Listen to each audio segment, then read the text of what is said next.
Pagdukot at pagpatay sa isang vice mayor at kanyang anak sa Leyte, mabilis na naaksyonan ng mga otoridad.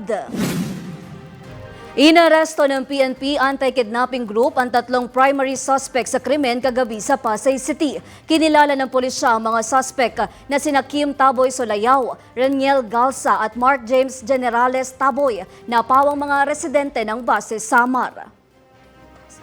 Base sa salaysay din ng mga witnesses ay nangyari ito noong June 27 at around 1 p.m.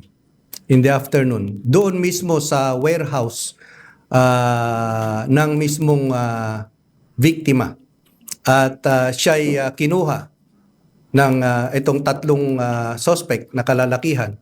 At from there ay dire-diretso po nilang itrinabel papuntang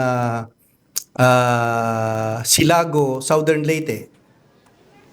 Isa sa mga tinitignang anggulo sa pagpatay ang pagkakautang umano ng suspect na si Mark Taboy na kasosyo sa negosyong cooking oil ng biktima. Nasa Camp Crame ngayon ang mga suspect habang sumasailalim sa dokumentasyon.